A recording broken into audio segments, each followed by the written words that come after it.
Amazon announcing 30,000 jobs lost is a historic number. Target also laid off 1,800 people today, or make it 1,000 people and 800 jobs that were put on hold. So this isn't new news. I've talked about this a lot before. But what we can do is figure out, how do we react when these situations happen, because they keep coming.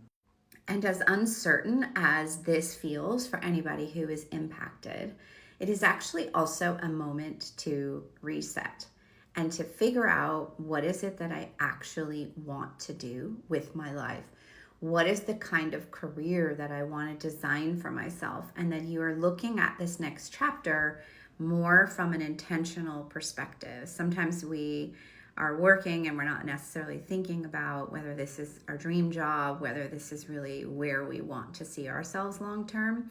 And we're there because it's safe or it's convenient, and we haven't put that much thought into it. So using this opportunity is a great chance for you to redesign and get in the driver's seat of what's next. I recognize that's easier said than done, especially in a situation where you have just been laid off. I'm Kale Shaw. I am a former CHRO, and I help people navigate situations and crossroads just like this, taking them from being laid off to dream jobs and careers, or consulting and fractional that they never ever could have dreamed of. So if I were in your shoes right now, these are the 4 things that I would do immediately if I were laid off. 1, I would pause. I would pause before reacting, and I would take a beat and really assess what just happened. 2nd, I would negotiate the package. This is so crucial, and most people don't realize that it is negotiable. And 87% of the times that you negotiate, the answer is yes. Everything is negotiable, by the way, whether it be healthcare benefits that are extended, whether it be an extended severance period, whether it be career transition coaching. Many of my clients get that included in their package.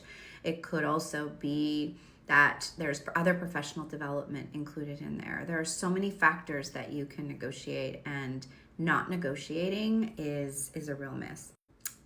Step 3, I would review my finances, and I would look at what is the runway that I have to navigate this next really critical step, and what do I really need. And step 4, I would tap into my network. I would reach out to 5 people that I trust to reconnect, to gain some perspective, to talk about what it is that they loved working with me in the past, and just to get some thought leadership on what's happening in the market, in their industries, and things that I could be thinking about as a next move. How you respond in that first 72 hours is more important than you think. And interesting, you may have noticed I did not say anything about updating my resume. That would not be my first move. I think a lot of people default to that. First of all, you should always keep your resume up to date as much as possible. And in addition to that, keeping your impact list. So how have you impacted the companies that you've worked with over your career? Start building that now, go backwards, and keep a tracker, because that'll help you in future interviews as well. And if you're impacted, I'm so sorry that you're having to face this. Unfortunately, a lot of you are in this situation. A lot of us have also been in that situation, and there is a way forward, and there is hope, and hopefully this helps you.